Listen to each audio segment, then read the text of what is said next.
ಲಕ್ಷ್ಮಿ ಬಾರಮ್ಮ ಸೀರಿಯಲ್. ಕಾವೇರಿ ಕೈ ಹಿಡಿದು ನಿಲ್ಲಿಸಿದ ಲಕ್ಷ್ಮಿ, ಸಮಾಧಾನ ಮಾಡಿದ ಮನೆ ಮಂದಿ. ಲಕ್ಷ್ಮಿ ಕೀರ್ತಿ ವಿಚಾರವಾಗಿ ತುಂಬಾ ಅತಿರೇಕ ಮಾಡ್ತಾ ಇದ್ದಾಳೆ. ಕಾವೇರಿ ಹತ್ತಿರ ಹೇಳಬೇಕು, ಇಲ್ಲ ಅಂದ್ರೆ ನಾನು ಸುಮ್ಮನೆ ಇರೋದಿಲ್ಲ, ನಿಮಗೆ ಹೋಗಿ ಮಲಗು ಎಂದು ಕಾವೇರಿ ಹೇಳುತ್ತಾಳೆ. ಆಗ ನಾನು ಈಗ ಹೋಗಿ ಮಲಗಿ ಬಿಟ್ಟರೆ ನನಗೆ ಈ ಚಿಂತೆಯಲ್ಲಿ ನಿದ್ದೆ ಕೂಡ ಬರುವುದಿಲ್ಲ, ಬೆಳಗಿನವರೆಗೂ ನನ್ನ ತಲೆಯಲ್ಲಿ ಒಂದೇ ಪ್ರಶ್ನೆ ಕಾಡುತ್ತಾ ಇರುತ್ತದೆ ಎಂದು ಹೇಳುತ್ತಾಳೆ. ಆಗ ಉಳಿದವರಿಗೆ ಏನು ಹೇಳಬೇಕು ಎಂದು ಗೊತ್ತಾಗುವುದಿಲ್ಲ. ಅವರು ಮಾತನಾಡದೆ ಹಾಗೆ ಸುಮ್ಮನೆ ನಿಂತಿರುತ್ತಾರೆ. ಇನ್ನು ಕಾವೇರಿ ಹೇಳ್ತಾಳೆ, ನನಗೆ ನಿನ್ನ ಸಮಾಧಾನ ಮಾಡುವ ಉದ್ದೇಶ ಇಲ್ಲ, ಹಾಗಾಗಿ ನಾನು ಎಲ್ಲ ಸತ್ಯವನ್ನೇ ಹೇಳಿದ್ದೇನೆ, ಅದನ್ನು ಬಿಟ್ಟರೆ ಮತ್ತೇನಿಲ್ಲ, ಇದಕ್ಕೂ ಹೆಚ್ಚಿಗೆ ಏನಿಲ್ಲ ಎಂದು ಹೇಳುತ್ತಾಳೆ. ಆಗ ಲಕ್ಷ್ಮಿಗೆ ಮತ್ತೆ ಕೋಪ ಬರುತ್ತದೆ. ನಾನು ಇಷ್ಟೊಂದು ಕೇಳ್ತಾ ಇದ್ರು ಮತ್ತೆ ಅದೇ ಉತ್ತರ ಕೊಡೋಕೆ ಇವರು ರೆಡಿ ಇಲ್ಲ ಅಂದ್ರೆ ಎಂದು ಅವರು ಹೋಗುತ್ತಿರುವ ಸಂದರ್ಭದಲ್ಲಿ ಅವರ ಕೈಯನ್ನು ಹಿಡಿದು ಎಳೆದುಕೊಳ್ಳುತ್ತಾಳೆ. ಇದನ್ನು ನೋಡಿದ ವಿಧಿಗೆ ಕೋಪ ಬರುತ್ತದೆ. ಅವಳು ನೋಡಿದ್ರ, ನೀವು ಅವಳನ್ನು ಹೊಗಳಿ ಅಟ್ಟಕ್ಕೆ ಏರಿಸ್ತೀರಾ, ಅವಳಿಗೆ ದೊಡ್ಡವರ ಜೊತೆ ಹೇಗೆ ನಡೆದುಕೊಳ್ಳಬೇಕು ಎಂದು ಸಹ ಗೊತ್ತಿಲ್ಲ ಎಂದು ಹೇಳುತ್ತಾಳೆ. ನಂತರ ಕಾವೇರಿ ಗಂಡ ವಿಧಿಗೆ ಬೈತಾನೆ, ನೀನು ಇನ್ನೂ ಚಿಕ್ಕವಳು, ನಿನಗೆ ಇದೆಲ್ಲ ಬೇಕಾಗಿಲ್ಲ, ನೀನು ಅಂದುಕೊಂಡ ರೀತಿ ಇಲ್ಲೇನು ಆಗ್ತಾ ಇಲ್ಲ ಎಂದು ಹೇಳುತ್ತಾರೆ. ಆಗ ಅವಳು, ಇವರ ಡ್ರಾಮಾ ನೋಡೋಕೆ ನಂಗೆ ಆಗ್ತಾ ಇಲ್ಲ ಎಂದು ರೂಮಿಗೆ ಹೋಗ್ತಾಳೆ. ನಂತರ ಸಮಾಧಾನದ ಮಾತನ್ನು ಆಡಬೇಕು ಅತ್ತೆ ಎಂದು ಲಕ್ಷ್ಮಿ ಹೇಳುತ್ತಾಳೆ. ಎಷ್ಟೇ ಆದರೂ ಕಾವೇರಿ ಮಾತ್ರ ಬಾಯಿ ಬಿಡೋದಿಲ್ಲ. ಆಗ ಅವಳ ಗಂಡ ಸಮಾಧಾನ ಮಾಡುತ್ತಾರೆ. ಅದೇನೇ ಆಗಿರಲಿ, ನಾಳೆ ಬೆಳಿಗ್ಗೆ ಮಾತನಾಡೋಣ ಆಯ್ತಾ ಅಂತ ಹೇಳ್ತಾರೆ. ನೀನು ಈಗ ಕೀರ್ತಿ ಹತ್ರ ಮಾತನಾಡಿಕೊಂಡು ಬಂದಿದೆಯಾ, ತುಂಬ ತಲೆ ಕೆಡಿಸಿಕೊಂಡಿದ್ದೀರಾ, ಹೀಗಿರುವಾಗ ಅಂದರೆ ಕೋಪದಲ್ಲಿರುವಾಗ ನಮ್ಮ ಮನಸ್ಸು ನಮ್ಮ ಮಾತನ್ನು ಕೇಳೋದಿಲ್ಲ, ಹಾಗಾಗಿ ಈಗ ಬೇಡ, ನಾಳೆ ಬೆಳಿಗ್ಗೆ ಸಮಾಧಾನವಾಗಿ ಕೂತು ಮಾತನಾಡೋಣ, ಆಗ ನಿನಗೆ ಎಲ್ಲವೂ ಚೆನ್ನಾಗಿ ಅರ್ಥ ಆಗುತ್ತದೆ. ಈಗ ಏನೇ ಹೇಳಿದ್ರು ಅದು ಸತ್ಯನಾ ಅಥವಾ ಸುಳ್ಳ ಎಂದು ನಿರ್ಣಯ ಮಾಡೋಕೆ ನಿನ್ನ ಬಳಿ ಆಗೋದೇ ಇಲ್ಲ ಎಂದು ಹೇಳುತ್ತಾರೆ. ಆಗ ಅವಳಿಗೂ ಇದು ಹೌದು ಎಂದು ಅನಿಸೋಕೆ ಶುರುವಾಗುತ್ತದೆ. ನಂತರ ಅವರು ಸುಮ್ಮನಾಗುತ್ತಾರೆ. ಹೇಗೋ ಸಮಾಧಾನ ಆಗಿದ್ದಾಳೆ. ನಾಳೆ ಇನ್ನೇನಾದರೂ ಹೇಳಿದರಾಯ್ತು. ಎಲ್ಲರ ಮುಖದಲ್ಲಿ ಭಯ ಕಾಣುತ್ತಾ ಇದೆ. ಸತ್ಯ ತಿಳಿದು ದಂಗಾದ ಲಕ್ಷ್ಮಿ, ಕಾವೇರಿ ಹೇಗೆ ಮ್ಯಾನೇಜ್ ಮಾಡ್ತಾಳೆ. ಕೀರ್ತಿ ಪುಟ್ಟನ ಪ್ರೀತಿಸ್ತಾ ಇದ್ದುದು ನಿಜ, ಅವಳು ಒಂದು ಲೆಕ್ಕದಲ್ಲಿ ನಿಮ್ಮ ಮದುವೆ ಆಗೋದಿಕ್ಕೆ ಕಾರಣ ಕೂಡ ಹೌದು ಎಂದು ಹೇಳುತ್ತಾಳೆ ಕಾವೇರಿ. ಅದು ನನಗೆ ಗೊತ್ತಾಗಿದ್ದಕ್ಕೆ ನನಗೂ ಪುಟ್ಟಂಗೂ ಮದುವೆ ಮಾಡಿಸಿದ್ದು ಆ ಕಾರಣದಿಂದಾಗಿ, ಅವಳು ಒಂದು ರೀತಿ ನಿಮ್ಮ ಮದುವೆಗೆ ಕಾರಣ ಹೌದು, ಹಾಗಾಗಿ ಅವಳು ಹೇಳಿದ್ದು ಒಂದು ರೀತಿಯಲ್ಲಿ ನಿಜ ಕಾರಣ ಎಂದು ಹೇಳುತ್ತಾಳೆ.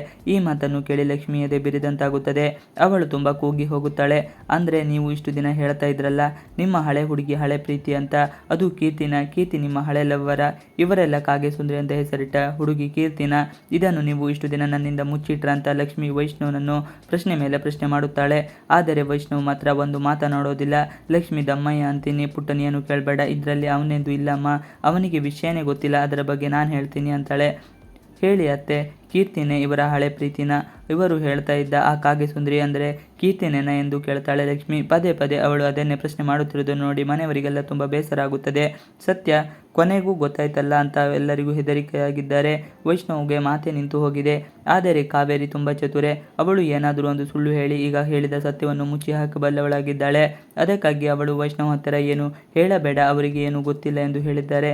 ಅವಳು ಮತ್ತೆ ಲಕ್ಷ್ಮಿಯ ದಾರಿ ತಪ್ಪಿಸಲಿಕ್ಕೆ ಅದರಲ್ಲಿ ಆಶ್ಚರ್ಯ ಇಲ್ಲ. ಹಿಂದಿನ ಸಂಚಿಕೆಯಲ್ಲಿ ಕೀರ್ತಿ ಮೇಲೆ ಅನುಮಾನ ಬಂದು ಲಕ್ಷ್ಮಿ ಸೀದಾ ಅವಳ ಮನೆಗೆ ಹೋಗಿ, ನೀನು ಯಾಕೆ ನನ್ನ ಗಂಡನನ್ನು ಪ್ರೀತಿಸ್ತಾ ಇದೆಯಾ ಎಂದು ಕೇಳಿದ್ದಾಳೆ. ಆದರೆ ಅವಳು ಮಾತ್ರ ಅರ್ಧ ಸತ್ಯ ಹೇಳಿದ್ದಾಳೆ. ಆದರೆ ಪೂರ್ತಿ ಸತ್ಯವನ್ನು ತಿಳಿದುಕೊಳ್ಳದೇ ಇದ್ದರೆ ಅವಳಿಗೆ ಸಮಾಧಾನನೇ ಇಲ್ಲ. ಹಾಗಾಗಿ ನೇರವಾಗಿ ಅತ್ತೆ ಕಾವೇರಿ ಇದ್ದಲ್ಲಿಗೆ ಬಂದಿದ್ದಾಳೆ. ಬಂದು, ನಿಮಗೂ ಕೀರ್ತಿ ಮಾಡುವ ಎಡವಟ್ಟುಗಳಿಗೂ ಏನು ಸಂಬಂಧ ಅತ್ತೆ ಅಂತ ನೇರವಾಗಿ ಕೇಳಿದ್ದಾಳೆ. ಅದನ್ನು ಕೇಳಿದಾಗ ಕಾವೇರಿಗೆ ಭಾವ ಬದಲಾಗುತ್ತದೆ. ಅಲ್ಲೇ ನಿಂತಿರೋ ವೈಷ್ಣವ್ ಹಾಗೂ ಕಾವೇರಿ ಗಂಡ ಅವರಿಬ್ಬರು ಶಾಕ್ ಆಗುತ್ತಾರೆ. ಇವಳು ಯಾಕೆ ಈ ರೀತಿ ಪ್ರಶ್ನೆ ಮಾಡುತ್ತಾ ಇದ್ದಾಳೆ ಎಂದು ಮನಸ್ಸಿನಲ್ಲಿ ಅಂದುಕೊಳ್ಳುತ್ತಾರೆ. ವೈಷ್ಣವ್ ಮನೆಗೆ ಹೋಗಬೇಕು ಎಂದು ಹಠ ಹಿಡಿದ ಕೀರ್ತಿ ಅವಳ ತಾಯಿ ಮಾಡಿದ್ದೇನು ನೋಡಿ. ಲಕ್ಷ್ಮಿ ಹಾಗೂ ವೈಷ್ಣವ್ ಬಗ್ಗೆ ಚಂದು ಹಾಗೂ ಗೊಂಬೆ ಮಾತನಾಡ್ತಾ ಇದ್ರು. ಅವರಿಬ್ಬರು ಎಷ್ಟು ಅನ್ಯೋನ್ಯವಾಗಿದ್ದಾರೆ ಅಲ್ವಾ ಅಂತ ಮಾತನಾಡಿಕೊಳ್ತಾ ಇದ್ರು. ಆಮೇಲೆ ಅಲ್ಲೇ ಅಡುಗೆ ಮನೆಯಲ್ಲಿ ಲಕ್ಷ್ಮಿ ಒಬ್ಬಳೆ ಕೆಲಸ ಮಾಡ್ತಾ ಇದ್ದಾಳೆ ಅಂತ ವೈಷ್ಣವ್ ತಾನು ಕೂಡ ಅವಳಿಗೆ ಸಹಾಯ ಮಾಡೋಕೆ ಹೋಗಿರುತ್ತಾನೆ. ಆಗ ಅದನ್ನು ನೋಡಿ ಇವರು ಖುಷಿ ಪಟ್ಟುಕೊಂಡಿರುತ್ತಾರೆ. ಭಾಗ್ಯ ಅಕ್ಕ ಈಗ ಲಕ್ಷ್ಮಿಗೆ ಮದುವೆ ಮಾಡಿಸೋಕೆ ಎಷ್ಟೊಂದು ಕಷ್ಟಪಟ್ಟಿದ್ದಾರೆ. ಅವರು ಅಷ್ಟೊಂದು ಕಷ್ಟಪಟ್ಟು ಹುಡುಕಿದರೂ ಸಹ ಸಾರ್ಥಕ ಆಯಿತು. ತುಂಬ ಒಳ್ಳೆಯ ರೀತಿಯಲ್ಲಿ ಇವರಿಬ್ಬರು ಹೊಂದಿಕೊಂಡು ಜೀವನ ನಡೆಸುತ್ತಿದ್ದಾರೆ, ನೋಡೋಕೆ ತುಂಬ ಸಂತೋಷ ಆಗುತ್ತದೆ ಎಂದು ಅವರು ಹೇಳಿಕೊಳ್ಳುತ್ತಾ ಇರುತ್ತಾರೆ. ಹೀಗಿರುವಾಗ ಅವರು ತುಂಬ ಅನ್ಯೋನ್ಯವಾಗಿ ಇರ್ತಾರೆ. ಆದರೆ ಕೀರ್ತಿ ಮಾತ್ರ ಹೇಗಾದರೂ ಮಾಡಿ ಮತ್ತೆ ವೈಷ್ಣವ್ನನ್ನು ನಾನು ಪಡೆದುಕೊಳ್ಳಲೇಬೇಕು ಎಂದು ಪ್ರಯತ್ನ ಮಾಡುತ್ತಲೇ ಇರುತ್ತಾಳೆ. ಅವಳು ಬೇಕು ಎಂದು ಪದೇ ಪದೇ ಅವರ ಮನೆಗೆ ಹೋಗ್ತಾ ಇರುತ್ತಾಳೆ. ಆದರೆ ಈ ಬಾರಿ ಅವಳ ತಾಯಿ ಒಂದು ಉಪಾಯ ಮಾಡಿದ್ದಾರೆ. ಅದರಿಂದ ಇವಳಿಗೆ ಮೋಸ ಆಗಿದೆ. ಕೀರ್ತಿಯನ್ನು ಒಂದು ರೂಮ್ನಲ್ಲಿ ಅವರ ತಾಯಿ ಕೂಡಿ ಹಾಕಿದ್ದಾರೆ. ಅಂದು ಯುಗಾದಿ ಹಬ್ಬ, ಆ ಕಾರಣಕ್ಕಾಗಿ ತುಂಬ ಚೆನ್ನಾಗಿ ರೆಡಿಯಾಗಿ ಕೀರ್ತಿ ರೆಡಿಯಾಗಿ ಕೂತಿದ್ದಾಳೆ. ಅವಳಿಗೆ ತಾನು ವೈಷ್ಣವ್ ಮನೆಗೆ ಹೋಗಬೇಕು ಅನ್ನೋದು ಆಸೆ ಆಗಿರುತ್ತೆ. ಆದರೆ ಅವಳ ತಾಯಿ ಮಾತ್ರ ನೀನು ಮತ್ತೆ ಆ ಮನೆಗೆ ಹೋಗೋದು ಬೇಡ, ಮನೆ ಹಾಳು ಕೆಲಸ ಕಲಿತು ಬರೋದು ಬೇಡ ಎಂದು ಹೇಳುತ್ತಾರೆ. ಆಗ ಇವಳು ಅವರ ಮಾತನ್ನು ಕೇಳೋದಿಲ್ಲ. ನೀನು ಏನು ಬೇಕಾದರೂ ಹೇಳು, ನಾನು ಮಾತ್ರ ಹೋಗ್ತೀನಿ ಎಂದು ಹಠ ಮಾಡುತ್ತಾಳೆ. ಆದರೂ ಅವಳು ಮಾತ್ರ ಬಿಡೋದಿಲ್ಲ. ಕೋಣೆಯಲ್ಲಿ ಕೂಡಿ ಹಾಕಿರುತ್ತಾಳೆ. ನಾನು ಇಷ್ಟು ದೊಡ್ಡವಳಾಗಿದ್ದೀನಿ, ಆದರೂ ನನ್ನ ಕೂಡಿ ಹಾಕ್ತಾರಲ್ಲ ಎಂದು ಕೀರ್ತಿಗೆ ಅನಿಸುತ್ತಾ ಇರುತ್ತದೆ. ಅವಳ ತಾಯಿಯು ಇದರಿಂದ ಒಂದು ಕೆಲಸ ಹಾಕಬೇಕಾಗುತ್ತದೆ. ಅದೇನೆಂದರೆ ಯಾರು ಅವಳಿಗೆ ಪರಿಚಯದವರು ಬರುತ್ತಾರೆ, ಅದರಲ್ಲಿ ಒಂದು ಹುಡುಗನಿಗೆ ಡ್ಯಾನ್ಸ್ ಕಲಿಯೋ ಆಸೆ ಇರುತ್ತದೆ. ಇವನು ಅವಳ ಹತ್ತಿರ ಬಳಿ ಹೇಳಿಸಿಕೊಳ್ಳಬೇಕು ಎಂದು ಬಂದಿರುತ್ತಾನೆ. ಅವನಿಗೆ ನೀನು ಡ್ಯಾನ್ಸ್ ಹೇಳಿಕೊಡು ಎಂದು ಅಮ್ಮ ಒತ್ತಾಯ ಮಾಡುತ್ತಾರೆ. ಆದರೆ ಇವಳು ಮಾತ್ರ ಒಪ್ಪೋದಿಲ್ಲ. ಕೀರ್ತಿ ವೈಷ್ಣವನನ್ನು ಪ್ರೀತಿಸುತ್ತಿರುವ ವಿಷಯ ತಿಳಿದ ಲಕ್ಷ್ಮಿ ಮುಂದೆ ನಗುತ್ತದೆ. ಕೀರ್ತಿ ಮದುವೆ ಆಗೋಕೆ ಒಪ್ಪಿಕೊಳ್ತಾ ಇಲ್ವಂತೆ, ಅವಳು ಯಾರನ್ನು ಪ್ರೀತಿ ಮಾಡ್ತಾ ಇದ್ದಾಳಂತೆ ಅನ್ನೋ ಸತ್ಯ ಈಗ ಲಕ್ಷ್ಮಿಗೆ ಗೊತ್ತಾಗಿದೆ. ಮನೆಗೆ ಚಂದು ಹಾಗೂ ಗೊಂಬೆ ಬಂದಿದ್ದಾರೆ. ಆಗ ಲಚ್ಚಿ ಕೂಡ ಅಲ್ಲಿಗೆ ಬಂದಿರುತ್ತಾಳೆ. ಬಂದವರೇ ಕೀರ್ತಿ ಮದುವೆ ಆಗೋದಿಲ್ಲ ಎಂದು ಹೇಳಿದ್ದಾಳೆ ಅನ್ನೋ ವಿಚಾರವನ್ನು ಎಲ್ಲರೊಡನೆ ಹಂಚಿಕೊಳ್ಳುತ್ತಾಳೆ. ಆಗ ಸಂಗತಿ ತಿಳಿದು ಎಲ್ಲರಿಗೂ ಆಶ್ಚರ್ಯ ಆಗುತ್ತದೆ. ಅರೆ ಏನಿದು, ಅವಳು ಯಾಕೆ ಮದುವೆ ಆಗೋಕೆ ಒಪ್ತಾ ಇಲ್ಲ ಎಂದು ಕೇಳಲಾಗುತ್ತದೆ. ಆಗ ಲಚ್ಚಿ ಅವಳಿಗೆ ತಿಳಿದ ಇನ್ನೊಂದಿಷ್ಟು ವಿಚಾರಗಳನ್ನು ಹಂಚಿಕೊಳ್ಳುತ್ತಾಳೆ.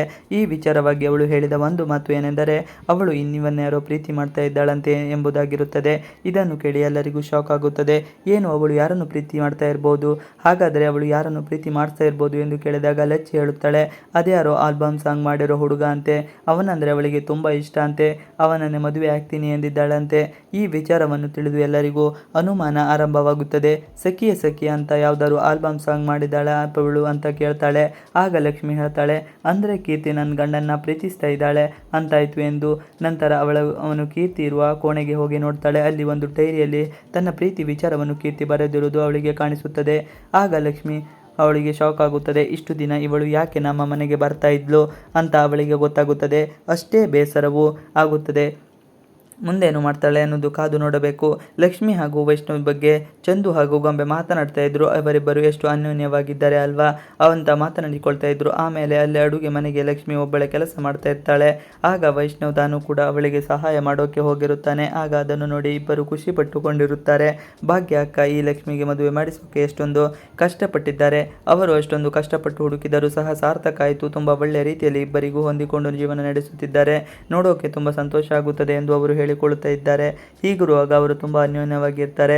ಆದರೆ ಕೀರ್ತಿ ಮಾತ್ರ ಹೇಗಾದರೂ ಮಾಡಿ ಮತ್ತೆ ವೈಷ್ಣವನನ್ನು ನಾನು ಪಡೆದುಕೊಳ್ಳಬೇಕು ಎಂದು ಪ್ರಯತ್ನ ಪಡುತ್ತಲೇ ಇರುತ್ತಾಳೆ.